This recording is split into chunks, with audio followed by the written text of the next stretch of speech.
Part ছিল অটোক্যাডে, সেটা হচ্ছে যে আমরা ব্লক ক্রিয়েট করতে পারতাম। সো আমরা সেটা এখন একটু দেখবো ব্লক নেক্সটে। সো আমি আবারও পলিলাইনে যাই, সেম আমার মেবি এখানে একটা ডোর আছে, ঠিক আছে।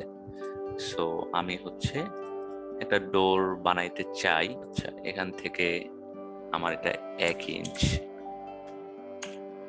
যে এটা কমবে গেল, তবে এদিকে যে আবারও 1 ইঞ্চ, তারপর মেবি আমি একদম বেসিক একটা ডোরের মডিউল আঁকলাম। আচ্ছা, তো এটা কিন্তু আমার এই পর্যন্ত হয়ে গেছে, তাই না? আচ্ছা, সো আমি এখন এটাকে চাইলে আমরা জাস্ট সিম্পলি কিন্তু মিরর করতে পারি।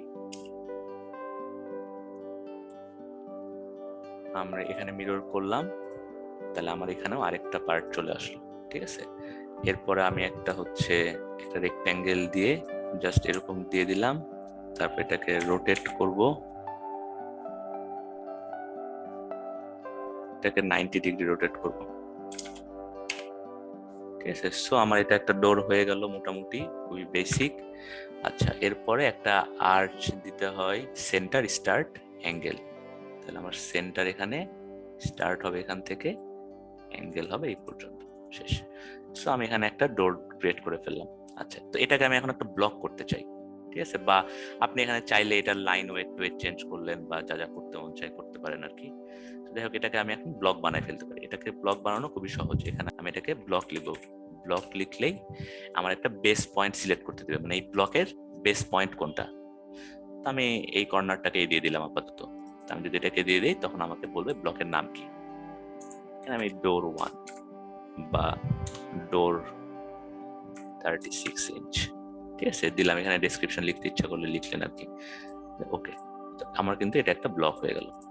এখন আমি এটাকে কপি করতে চাই, যে আমি এই পয়েন্টটা থেকে এই ব্লকটাকে কপি করে এই পয়েন্টে নিয়ে আসলাম। আচ্ছা, তো এখন আমি দেখতেছি যে আমার এই ব্লকে যেটা হয়েছে, যে এই লাইনটা দেওয়া হয়নি, ঠিক আছে।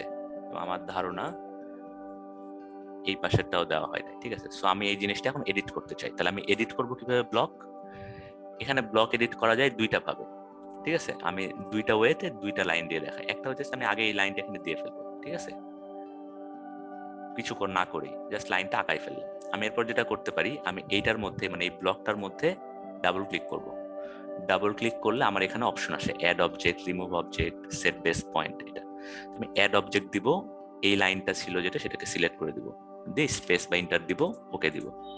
তাহলে দেখেন আমার কিন্তু এইটার ভিতরে, এবং এটা তো আমার অলরেডি আঁকানো ছিল, এই জন্য ওটা আর ডিলিট হয় নাই। কিন্তু আমি যদি এটাকে সরাই ফেলি, তারপরেও দেখতে পাচ্ছি যে এটা ব্লকের ভিতরে চলে গেছে।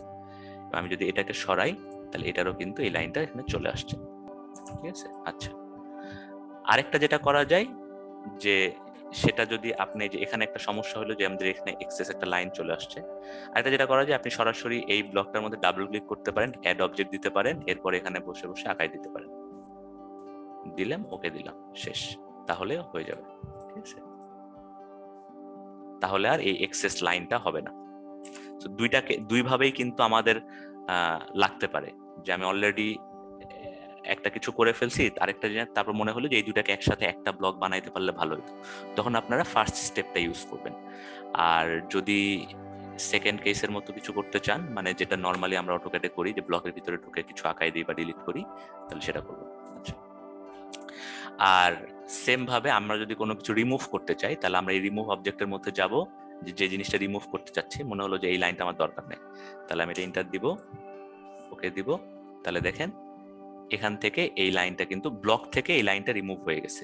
অরিজিনাল লাইনটা কিন্তু রয়ে গেছে, কিন্তু ব্লকের ভিতর থেকেও রিমুভ হয়ে গেছে। আপনার এখন যদি এটাও ডিলিট করতে মন চাই, তাহলে ডিলিট করে দিবেন, আর যদি রাখতে মন চাই তাহলে রাখবেন। সো আমি এটাকে আবার ব্লকের ভিতরে ঢুকাই ফেলি। তাহলে আমি এটার মধ্যে যাব, অ্যাড অবজেক্ট, এই লাইনটাকে সিলেক্ট করে দিব, ইন্টার দিব, ওকে। তাহলে এটা আমার এখন ব্লকের ভিতরে আবার চলে আসছে।